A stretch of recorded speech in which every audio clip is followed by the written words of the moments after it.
So அப்போ அவருடைய படங்கள்ல தொடர்ந்து விநியோகம் செய்துட்டு இருந்த அந்த விநியோகஸ்தர்கள் வந்து சிவாஜி சாருடைய படங்களுடைய பொட்டியோ, ரைட்ஸையோ இவங்க வாங்கி வச்சுக்க வேண்டியது.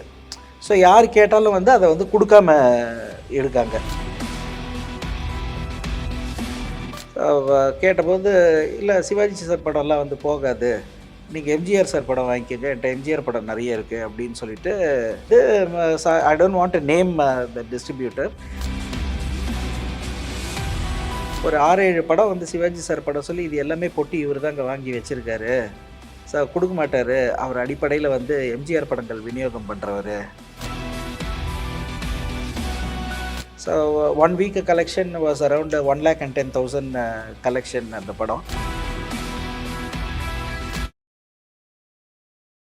போத்தீஸ் ஸ்வர்ணமகாலின் அக்ஷய திருதியை சிறப்பு விற்பனை. ஐஸ்வர்யம் பொங்கும் எங்கள் புன்னகைகளை சவரனுக்கு ரூபாய் 1500 தள்ளுபடியில் வாங்கி கொண்டாடுங்கள். போத்தீஸ் ஸ்வர்ணமகா, இது பரிபூர்ணத்தின் அடையாளம். சினிமா தொடர்பான நேர்காணல்கள் பலவற்றை நமது நாதஸ் நடத்தி வரும் வேளையில் தற்போது நம்முடன் இணைந்திருப்பவர் நடிகர் சுப்பிரமணி மற்றும் சினிமா விநியோகஸ்தரும் கூட. வணக்கம். வணக்கம் சார். பொதுவாக சினிமா அப்படின்னா அதில் எப்படி வந்தீங்க, அந்த ஜேர்னி ஒன்று இருக்கும். நீங்கள் சினிமா விநியோகஸ்தராகவும் ஒரு வேலை ப்ளஸ் நடிகராகவும் இருக்கீங்க.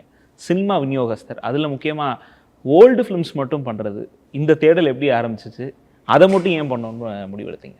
ஓகே சார், நான் அடிப்படையிலேயே ஸ்கூல்லேருந்து வந்து எனக்கு சினிமாவில் இதிலெல்லாம் கொஞ்சம் இன்ட்ரெஸ்ட் ஜாஸ்தி.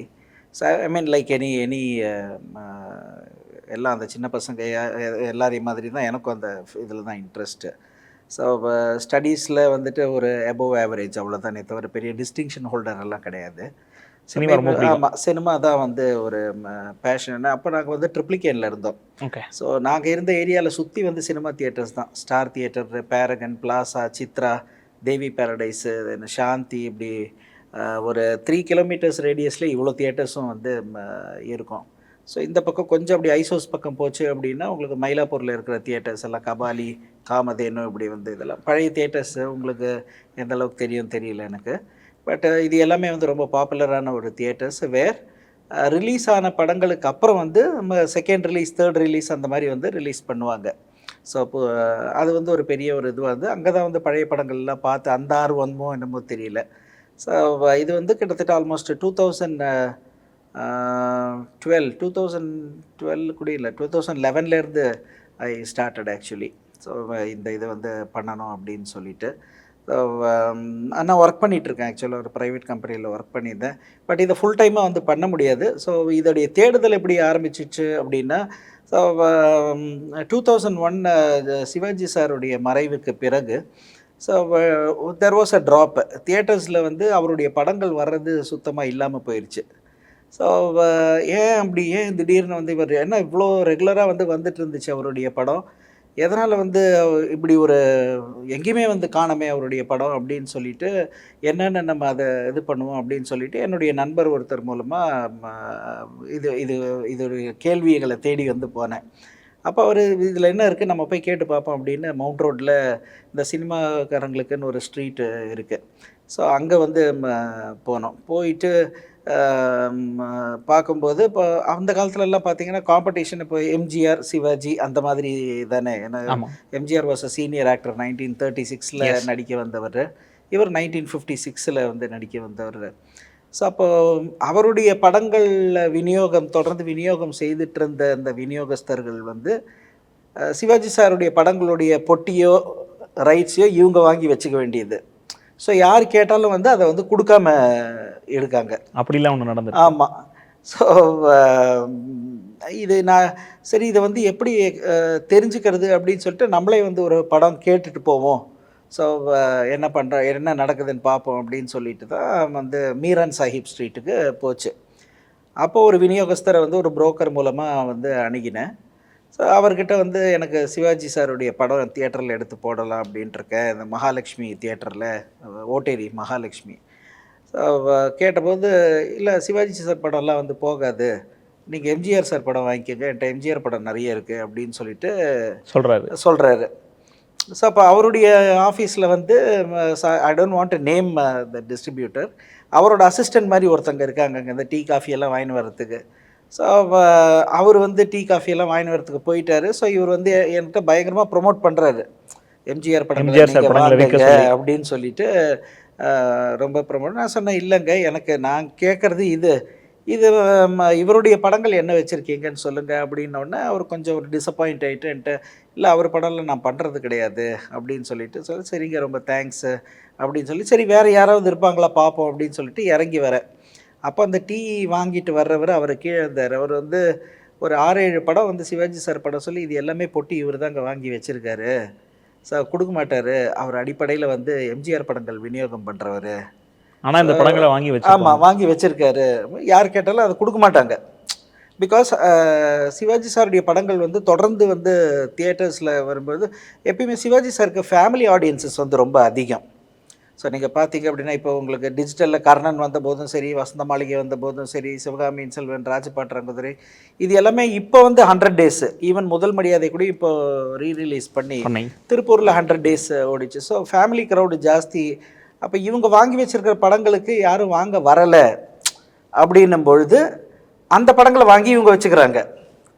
So not for business, but they don't want to give it out side.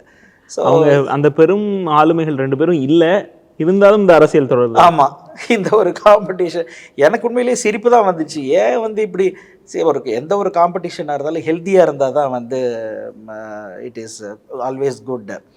So okay, அவங்களுக்கு அவங்களுடைய மேபி அவங்க கட்சியில் இருக்கலாம்.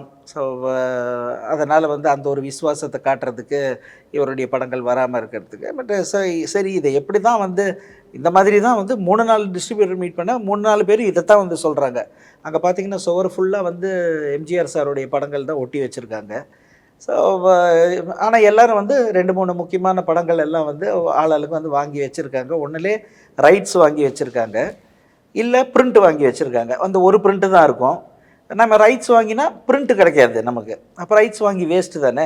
அப்போ பிரிண்ட்டுக்கு இவங்ககிட்ட போச்சு அப்படின்னா இருக்குங்க ஆனால் கொடுக்கறது இல்லை அப்படின்னு சொல்லிட்டு இப்படி ரெஸ்பான்ஸ். கடைசியில் எப்படி வாங்கினீங்க சார்? கடைசியில் எப்படி வாங்கினேன் அப்படின்னா இன்னொருத்தர் மூலமாக வந்து இன்னொரு புரோக்கர் வந்து பிடிச்சி, so Ananda films mister Suresh அவரை போய் மீட் பண்ணேன். அப்போ கை கொடுத்த தெய்வம் படம் வந்து அவங்க தான் வச்சுருந்தாங்க. ஸோ அப்போ அவர்கிட்ட கை கொடுத்த தெய்வம் வேணும் அப்படின்னு சொல்லிட்டு கேட்டபோது, ஸோ அவர் திருப்பி பார்த்தாலே தெரிஞ்சிடும். ஃபஸ்ட்டு டைம் நம்ம கேட்குற கேள்வியிலேருந்தே வந்து அவங்க ஈஸியாக அண்டர்ஸ்டாண்ட் பண்ணிப்பாங்க. ஸோ ஃபஸ்ட்டு டைம் வரீங்களான்னு கேட்டார் அவர். ஆமாம் சார் ஃபஸ்ட்டு டைமு அப்படின்னு. ஸோ பார்த்து பண்ணுங்கள் படம்லாம் அப்படின்னு சொல்லிட்டு சொன்னார். நாளைக்கு நான் பார்த்து வைக்கிறேன், நீங்கள் 2 நாள் கழித்து வாங்க அப்படின்னாரு. ஸோ அதுக்கப்புறம் 2 நாள் கழித்து போனால் வந்து சொல்லி எங்கிட்ட வந்து செங்கல்பட்டு ஏரியாவோட ரைட்ஸ் மாத்திரம்தான் இருக்குது, சிட்டி ரைட்ஸ் வந்து எங்ககிட்ட இல்லை. ஸோ அப்படின்னா ஸோ பிரிண்ட் இருக்கான்னு கேட்டேன். பிரிண்ட் இருக்குது அப்படின்னாரு. ஹையர் கொடுப்பீங்களான்னு வந்து கேட்டேன். கொடுக்கலாம் அப்படின்னு சொல்லிட்டு சொன்னார். ரைட்ஸ் நீங்கள் வாங்கிட்டு வாங்க, ஸோ பிரிண்ட்டு நான் தரேன் அப்படின்னு சொல்லிட்டு சொன்னார். அதுக்கப்புறம் யார் வச்சுருக்காங்க என்னென்னு தேடி பார்த்தேன். ஒன்றும் அவ்வளோ டக்குன்னு வந்து ஒன்றும் இது பண்ணல. அதுக்கப்புறம் இவரே வந்து ராஜ் வீடியோ விஷனுக்கு கூப்பிட்டு போனார். ஸோ அங்கே சரி என்ன படம் இருக்குது அப்படின்னு பார்க்கும்போது, ஏன்னா கை கொடுத்த தெய்வம் அப்படின்னும் போது நல்ல ஒரு பாசிட்டிவ் டைட்டில். ஸோ நம்ம தேடி போகும்போதே வந்து கை கொடுத்த தெய்வம் அப்படின்னு ஒரு டைட்டில் வந்தப்போ அதை எப்படியாவது வாங்கணும்னு முனைப்பாக இருந்தேன். பட் டிசப்பாயிண்ட் ஆகிடுது. ஸோ இவர் திருப்பி அடுத்து அங்கே போனப்போ நான் வாழ வைப்பேன்னு டைட்டில். ஸோ சரி இதை நம்ம விடக்கூடாது அப்படின்னு சொல்லிட்டு அது ரஜினி, ஆமாம் சிவாஜி சாரும் ரஜினிகாந்தும் நடித்த திரைப்படம். அது வந்து ரஜினி சாருக்கே வந்து மிகப்பெரிய ஒரு மைல்கல்லாம் அமைஞ்ச படம். அவருடைய ஒரு கம்பேக் ஃபிலிம் அது. He had a brief stint வெளியில் இருந்தார் அந்த டைமில். ஸோ அதுக்கப்புறம் ஒரு பெரிய ஒரு கம்பேக் படம் அவருக்கு, நான் வாழ வைப்பேன்.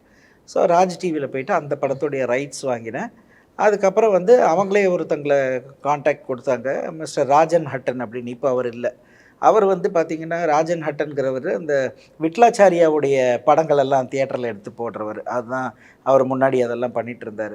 ஸோ அவர் ஹெல்ப் பண்ணிவிட்டு இந்த ரைட்ஸையும் அவரே வாங்கி கொடுத்து பிரிண்ட்டையும் நல்ல ஒரு பிரிண்ட்டை வந்து அவரே வந்து வாங்கி கொடுத்தாரு. ஸோ அதை வந்து மகாலட்சுமி தியேட்டரில் போய் ஓப்பன் பண்ணினேன். So 1 week collection was around 1,10,000 collection அந்த படம். எதிர்பார்த்தீங்களா? இல்லை, நமக்கு அந்த பிஸ்னஸே தெரியாதுல்ல. தெரியல. ஸோ ரெண்ட் வந்து தியேட்டர் ரெண்ட் வந்து 40,000 ரூபா. ஸோ அது வந்து நம்ம ரெண்ட் அப்ஃப்ரண்ட்டாக கொடுக்கணுமான்னு கேட்டேன். அவரும் இப்போ இவர் ஃபஸ்ட் டைம் வர்றாருன்னு தெரியும். ஏன்னா யாருமே இந்த கேள்வியெல்லாம் கேட்க மாட்டாங்க. ரெண்ட் அப் ஃப்ரண்ட்டு கொடுக்கணுமா அப்படியெல்லாம் வந்து. ஏன்னா அந்த பிஸ்னஸ் எப்படின்னா படத்தில் வர்ற கலெக்ஷனில் கழிச்சிட்டு மீதி ஷேர் வந்து கொடுத்துருவாங்க. ஸோ இதுதான், இதெல்லாம் நமக்கு தெரியாது. ஸோ ஃபஸ்ட்டு டைம் போகும்போது இதை கேட்ட உடனே வந்து சிரிக்க ஆரம்பிச்சிட்டார். சிரிச்சிட்டு இந்த மாதிரி கேள்வியை எந்த தேட்டர்லையும் போய் கேட்டுறாதீங்க அப்படின்னு சொல்லிட்டாரு. ஸோ அதுக்கப்புறம் மிஸ்டர் தர்மேந்தர் அப்படின்னு சொல்லிட்டு is a very nice gentleman. So அதுக்கப்புறம் அவர் போட்டு கொடுத்து 1,10,000 வந்தது. ஸோ ரெண்ட்டு 40,000 இது பண்ணிவிட்டு ப்ராஃபிட் மீன் 70,000 கிட்ட ப்ராஃபிட் வந்தது. அதில் இந்த போஸ்டர் இது பண்ணுறதுக்கு இதெல்லாம் வந்து போக mean it's a good amount at the point of time. So அப்படி ஸ்டார்ட் பண்ணது. அடுத்தது நீதி, ஸோ அண்ணன் ஒரு கோவில், ஸோ இப்படி வரிசையாக வந்து படங்கள். அதுக்கப்புறம் கமல்ஹாசன் அவருடைய நீயா படம். ஸோ இதெல்லாம் வந்து வாங்கிட்டு இது பண்ண அப்படி தான் ஆரம்பிச்சது. இதில் சிவாஜி சார் படங்கள் நிறையா இருக்கே, சிவாஜி சார் மேலே தனி பிரியமோ? ஆமாம், நிச்சயமாக அவர் பேரில் வந்து பிரியம் அப்படின்னா he is a father figure மாதிரி. ஸோ எங்கள் வீட்டில் எல்லோரும் சின்ன வயசுலலாம் சிவாஜி சார் படம் தான் கூப்பிட்டு போவாங்க. ஸோ நாங்கள் ட்ரிப்ளிகேனில் இருந்தோம் சொன்னேன் இல்லையா, அங்கே பேரகன் பிளாசா இங்கே எல்லாம் பார்த்தீங்கன்னா எவ்ரி ஃப்ரைடே வந்து பழைய படங்கள் சிவாஜி சார் வந்து பாசமலர், பாலம் பழம் இதெல்லாம் அப்போ வீட்டில் எல்லோரும் வந்து கூப்பிட்டு போவாங்க. ஸோ அதனாலேயும் என்னமோ அது அந்த மாதிரி ஒரு இதுவாகிடுச்சு. அண்ட் மோரோவர் நமக்கு அப்போல்லாம் விவரம் தெரியாதுல்ல. வீட்டில் கூட்டிகிட்டு போவாங்க, நம்ம பார்ப்போம், அவ்வளோதான். அவர் அழுதார் அப்படின்னா நம்மளும் அழுவோம், மனசு கஷ்டமாக இருக்கும். அப்படியெல்லாம் வந்து இப்படியெல்லாம் தான் நம்ம படம் பார்ப்போம். ஸோ பட்டு ஒரு 8th ஸ்டாண்டர்ட் 9th ஸ்டாண்டர்ட் எல்லாம் வரும்பொழுது இன்னும் அவருடைய முதல் மரியாதை படம்லாம் ரிலீஸ் ஆகும்போது தான் நான் ஒரு ரசிகன்னு சொல்கிற ஒரு அந்த ஒரு இதுக்கு எலிவேட் ஆன மாதிரி ஐ ஃபீல்.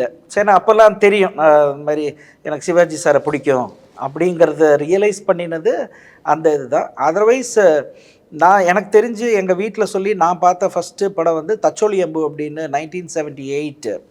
ஸோ சாந்தி தியேட்டரில் அதுதான் வந்து ஃபஸ்ட்டு படம். எனக்கு தெரிஞ்சு நான் வந்து எனக்கு நினைவு தெரிஞ்சு நான் பார்த்தது. ஐ எம் 71 born நான். ஸோ அது மலையாளம் படம் தச்சோலி அம்பு அப்படின்னு அந்த படம். Prem Nazir, KR Vijaya, Sivaji sir. அது வந்து இந்த கேரளாவில் வந்து இந்த மலையாள ராஜாக்கள் இது பண்ணின ஒரு கிளான் ஒன்று இருக்குது. ஸோ அதில் வந்து தச்சோலி அப்படிங்கிறது ஒரு கிளான்னு. தச்சோலி உதயணன் அப்படிங்கிற ரோல் அவர் பண்ணியிருப்பார். ஸோ அந்த அம்புங்கிறவர் தான் இவருடைய பையன் பிரேம் நசீர் பண்ணியிருப்பார். ஸோ அதுதான் எனக்கு நினைவு தெரிஞ்சு நான் பார்த்த ஃபஸ்ட்டு சிவாஜி படம். ஸோ பட் நினைவு பதிஞ்சிருச்சு. ஆமாம், அதுதான் வந்து ஒரு ஆரம்பம். அண்ட் மோரோவர் நம்ம அவரை பற்றின இந்த புக்ஸு இதெல்லாம் வந்து படிக்கும்போது நிறைய விஷயங்கள், அந்த பழைய புக்ஸ் எல்லாம் நான் அதுக்கப்புறம் இந்த பேசும் படம், பொம்மை, சினிமா எக்ஸ்பிரஸ் இந்த மாதிரி புக்கெல்லாம் நான் நிறைய வாங்குவேன் அந்த டைமில். ஸோ அப்போ அதில் அவருடைய ஃபோட்டோஸு இதெல்லாம் இருக்கும். அப்புறம் அவர் இந்த பழைய 72ல் 73 74லலாம் அந்த பழைய புக்ஸ் எல்லாம் வந்து வாங்கி அதெல்லாம் படிக்கும்போது ஸோ நிறைய விஷயங்கள் நமக்கு வந்து வயசு ஆக ஆக நமக்கு அந்த ஒரு மெச்சூரிட்டி வர புரிய ஆரம்பிக்கும். ஸோ அண்ட் இன்டர்வியூஸ் அதெல்லாம் வந்து பார்க்கும்போது அப்போ தூர்தர்ஷனில் அவரோட இன்டர்வியூ இதெல்லாம் பார்க்கும்பொழுது ஸோ எல்லாருமே வந்து சொல்லுவாங்க he is very very punctual to the sets அப்படின்னு. ஸோ நமக்கு அதெல்லாம் வந்து ஒரு இன்ஸ்பிரேஷன் தானே. ஸோ உத்தியோகத்துக்கு நம்ம டயத்துக்கு வரணும், நம்ம கான்சன்ட்ரேட் பண்ணிவிட்டு ஒர்க் பண்ணணும். இதெல்லாம் வந்து எந்த ஒரு ஃபீல்டாக இருந்தாலும் தீஸ் ஆர் ஆல் இது. ஸோ நம்ம சினிமாவில் அதில் நல்ல விஷயங்கள் அவர்கிட்டருந்து கற்றுக்க வேண்டிய ஒரு இது.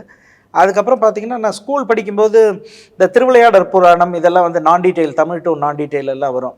அதில் திருவிளையாடலில் அந்த தர்மியோட வர்ற அந்த செய்யுள் எழுதி கொடுப்பார் இல்லையா, கொங்குதேர் வாழ்க்கை அஞ்சிரை தும்பி காமம் செப்பாது கண்டது மொழிமோ மயிலேது கழிய நட்பில் பயிலைய செரியை தறிவை கூந்தலில் நிறையவும் உழவோ நீ அறியும் பூவே.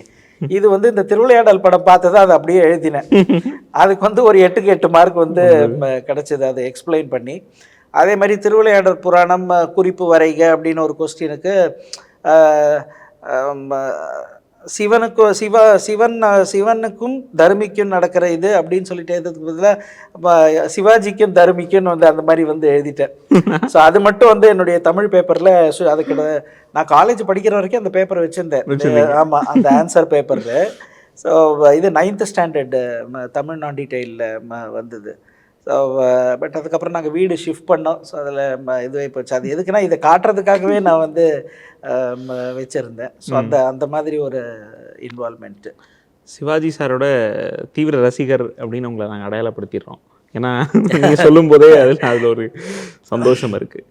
ஸோ ஆப்பர்ச்சுனிட்டி கொடுத்ததுக்கு ரொம்ப தேங்க்ஸ். நன்றி, வணக்கம்.